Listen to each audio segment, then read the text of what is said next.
Welcome to Healers in Business, your guide to thriving as a bodyworker turned business owner. Join me, Jane Chevalier, CEO of Circular Path Consulting, a seasoned expert in the business of the healing arts, as I share invaluable insights, practical strategies, and heartfelt support to help you flourish in your business. Thank you for joining me on Healers in Business. This is Jane Chevalier with Circular Path Consulting. I help body workers pivot or scale their businesses. Before we dive into episode 7, You Were Made to Make Money, let's just check in about the Business Genius quiz. Have you taken it yet? Have you found out whether you are the confiner, monetizer, strategist, or organizer? Did you know that you don't have to be the loudest person in the room in order to be successful in business, and that the strengths you already have are good enough and, in fact, exactly what it is that's going to make you successful in your business?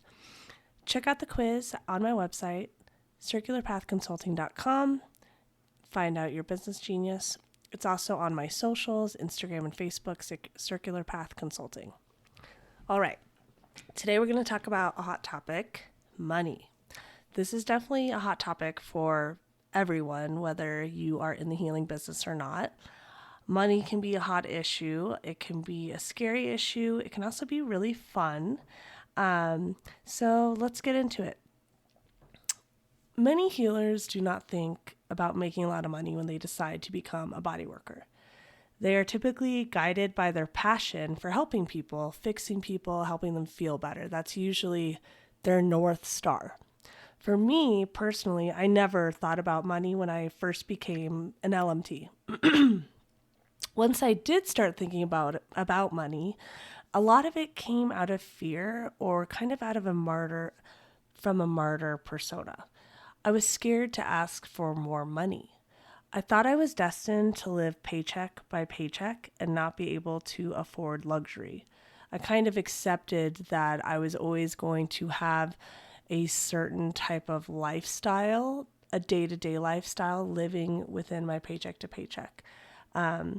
Sure, I was good at saving, and I did make goals still happen, such as backpacking throughout Thailand, but, I definitely had to do it on a shoestring, do hacks like credit card miles, things of that nature. But I was always pigeonholed into a certain cost of living. The time that I really started to make money was when I launched my business, and, not only was I able to keep the whole paycheck and get strategic about deductions and my rent and all of that, once I hired people and made that passive income, that's really when the money did start to come in more. But let's go back to speaking about how, not a lot of body workers think about money or how it can be a good thing. They either, not every body worker is like this. Like, sure, there are a lot of financially successful body workers out there who are really money savvy, who are comfortable with it, who are just, no negative ties with it, and just know that it's a good thing to make money, and that's that. And that's awesome. If you are one of those body workers or healers, I applaud you. Amazing. You can stop listening to this podcast episode now. No, I'm kidding.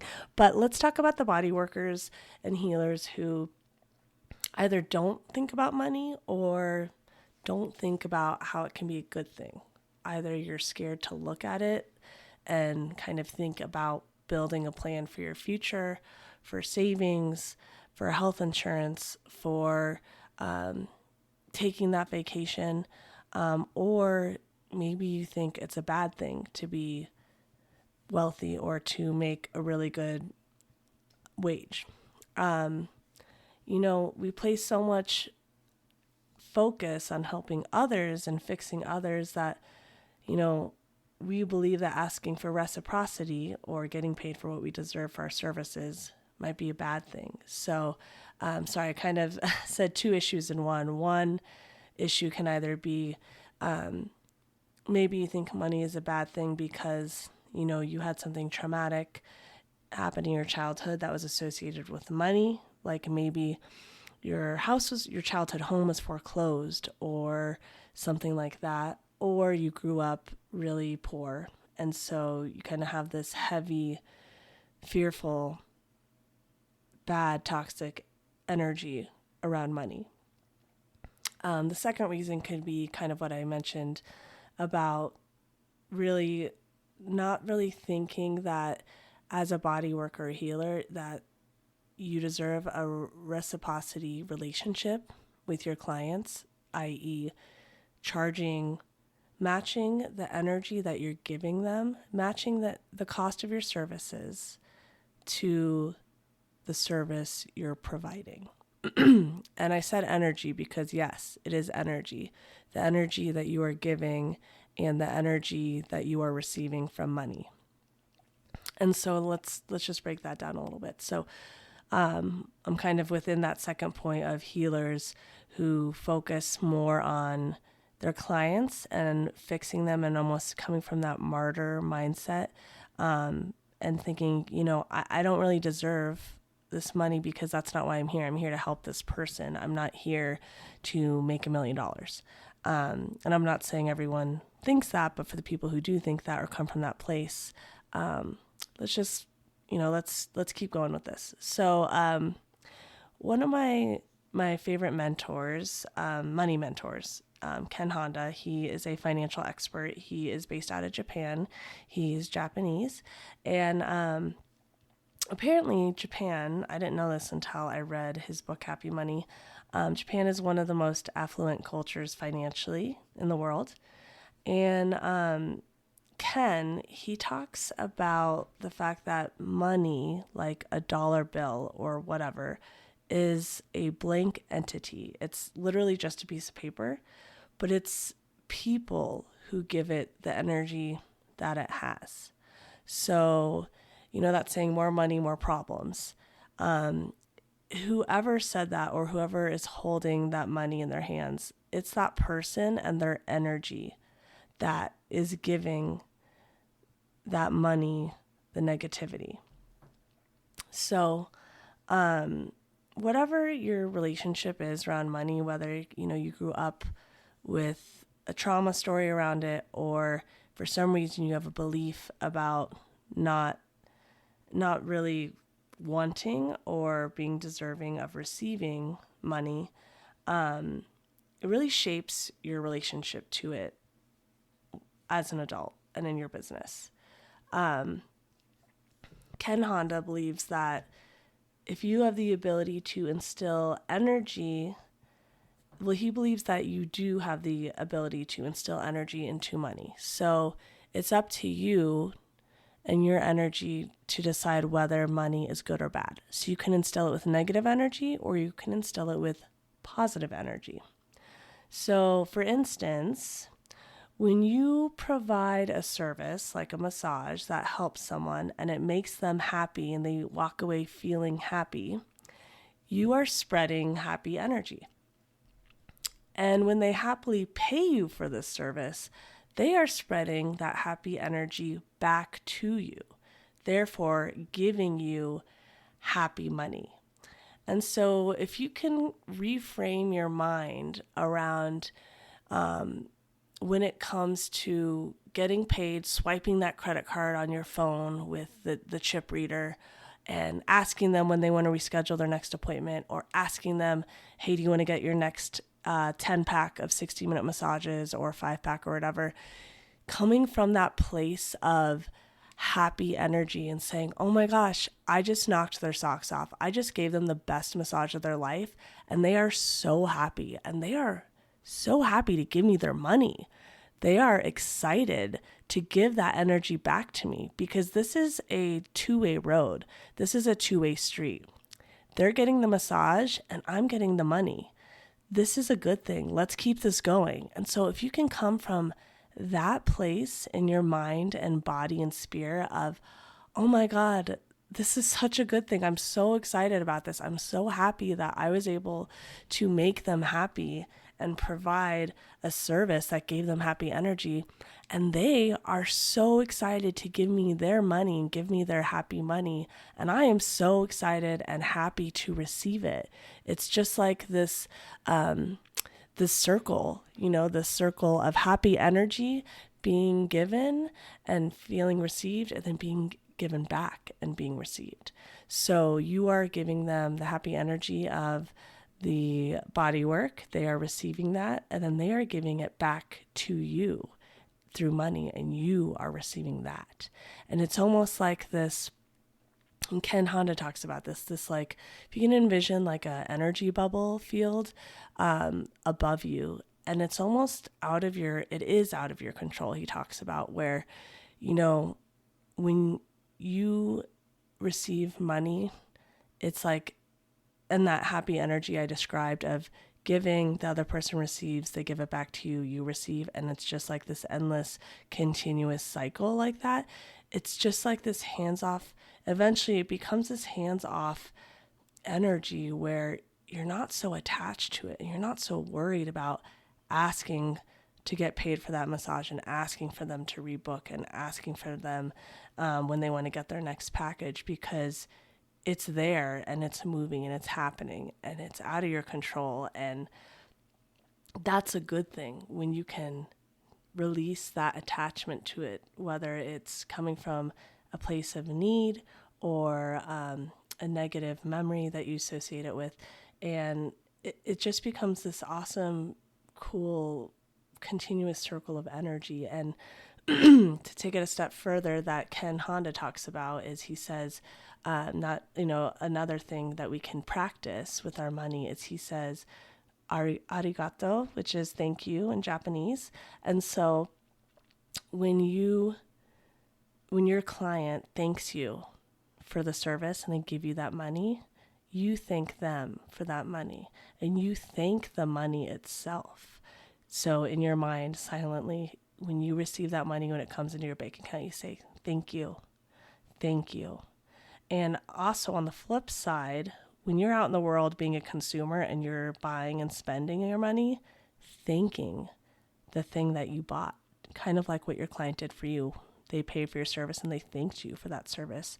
They're also thanking the money they have, that they can spend it and use it on a service. So for you, this is a practice you can start when you go out in the world and you are a consumer and you go buy a shirt at Target, thanking your money and saying, thank you. I'm so grateful that I have this money to spend on this shirt. Thank you, money.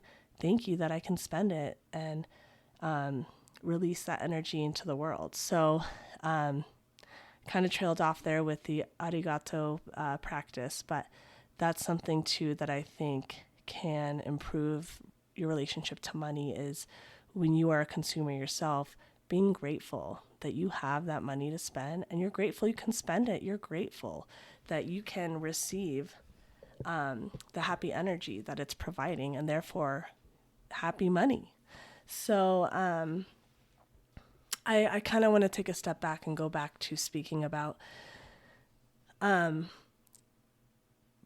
pricing your service as a body worker or a healer, pricing it to match the energy that you are providing in the service. And I don't want to get this confused with, a lot of people will speak about what's your worth. And I think I don't want to speak about it like that, because as a human being, you cannot put a dollar amount on your worth. It's impossible. Every human, every human is born with the right of being invaluable, and you can never put a price tag on that. So that's not what I'm talking about here. What I'm talking about is the energy that you are putting into each service. What is that price tag on that? And the price tag you put on it, are you going to match that price tag? So for instance, if you are going to put in the best energy you can into each service, I want you to walk away with whatever price tag you've put on that, feeling fulfilled and feeling like it is a full reflection of the energy you put into it, and it's equal. that you are in an equal reciprocity, two-way street with your clients, that you are giving them the best of you and you are feeling like you are getting the best of them. And the money you are getting paid is a accurate, full-on mirror of that service you just gave. And so that's what I want you to feel when you are charging your services. And so if you are not doing this, there's two issues that can arise. So first, if you are, like, for example, lowballing, and you are, really lowballing your price and it's pretty low. So one of two things can happen. So first, you're probably not going to give it your best. You're probably not going to be giving quality service to your client because your energy is probably not going to, it's going to match that price. So if you're really doing a low price, your energy and service is going to be low. It's not going to be the best of you. And that's not good. We don't want to give our clients our lowest self. What's the point? Like, we want to give them our best selves. And I know not every day is perfect and we have good days and we have bad days, but that's not what I'm talking about here. And then the second thing that can happen is you still give them the best of you, but you end up feeling resentful because you don't feel like it's equal. You feel like, hey, my prices are not a reflection of the service I just gave. I just gave the best massage of my life and they just paid for a Groupon massage. Like, that's how it feels. So you don't want that to happen either. And so if you're having a block with pricing, the type of matching your price, the energy of your price to the energy of your service, let's find out what that's about. How can we remove that block? Is it, and so Ken Honda, again, one of my money mentors, he suggests, and I totally agree, and I've done this and it worked and it helped, doing a meditation around whatever your block or issue is with money and whatever is preventing you from accurately pricing your services. So we're going to circle back to that. We're going to circle back to what type of work you can do or what type of meditation you can do to get past these blocks. So we will have another podcast episode talking about this issue. I hope that you were able to receive some good energy from this episode. And next week, we will be speaking with Jen Vogler. She's a social media expert, and we will be interviewing her on all things social media. So join us next week for episode 8, all things social media with Jen Vogler. Take care for now, friend.